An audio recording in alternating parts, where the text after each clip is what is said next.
എനിക്ക് തന്നെ അതൊരു ബുദ്ധിമുട്ടായി തോന്നാറുണ്ട്. അത് ചെറിയ കുഞ്ഞ് ലേസ് ആണെങ്കിൽ അവൾ ഉദ്ദേശിക്കുന്ന സംഭവം കിട്ടിയില്ലെങ്കിൽ ഞാൻ പറയാം അത് വെച്ച് അഡ്ജസ്റ്റ് ചെയ്യില്ല. അപ്പൊ ഞാൻ എന്നെ തന്നെ വർഷങ്ങൾക്ക് മുമ്പേ ചിന്തിക്കും, അഡ്ജസ്റ്റ് ചെയ്യില്ല, അത് തന്നെ വേണം. ഞാൻ എനിക്ക് എങ്ങനെ നിർബന്ധമുണ്ട്, ഒരു കാര്യം ചെയ്യുമ്പോൾ അതിന്റെ സാധനം തന്നെ വേണം, ഇല്ലെങ്കിൽ വേണ്ട, ഇടില്ല എന്നുള്ളത് ഞാൻ പറയാറുണ്ട്. ഞങ്ങൾ തമ്മിൽ ചിലപ്പോൾ അടിയാവാറുമുണ്ട് അതിന്.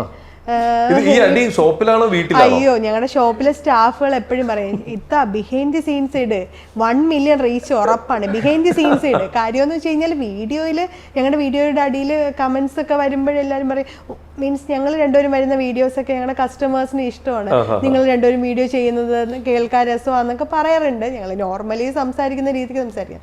പക്ഷെ അതിന് മുന്നേ ആ വീഡിയോ എത്തിപ്പെടാനുള്ള ഒരു ബാക്ക്ഗ്രൗണ്ട് സ്റ്റോറി ഉണ്ട്. അതെപ്പോഴും അടി എന്ന് പറഞ്ഞു കഴിഞ്ഞാല് യഥാർത്ഥ അമ്മയും മോളും എപ്പോഴും സംസാരിച്ച് ലാസ്റ്റ് അങ്ങോട്ടും ഇങ്ങോട്ടും കറക്റ്റ് ആവാറില്ലല്ലോ. ഇപ്പൊ ഒന്നും മനസ്സിലാവില്ല. ബാക്ക്ഗ്രൗണ്ടിൽ നടക്കുന്ന കാര്യങ്ങളും ബാക്ക് സ്റ്റോറീസ് ഒന്നും അത് കിട്ടിക്കഴിഞ്ഞാല് കറക്റ്റ് മനസ്സിലാവും. അല്ലാണ്ട് നോക്കുമ്പോ ഞാൻ ഉമ്മാന്ന് വിളിക്കുന്നു, അനു എന്ന് വിളിക്കുന്നു, എല്ലാം കറക്റ്റ്. അതെ, എല്ലാ സ്നേഹവും കറക്റ്റ് ആണ്. പക്ഷെ പിന്നെ രണ്ടാമത്തെ പറഞ്ഞ എന്താണെങ്കിലും ലാസ്റ്റ് ഞങ്ങൾ വീഡിയോയുടെ മുന്നിൽ വരുമ്പോഴ് ഒന്നാവും. ശരിക്കും നിങ്ങൾ അടി ഉണ്ടാവുമ്പോ ക്യാമറ വെച്ചാൽ മതി. അതാണ് ക്യാമറ വെച്ചാൽ മതി.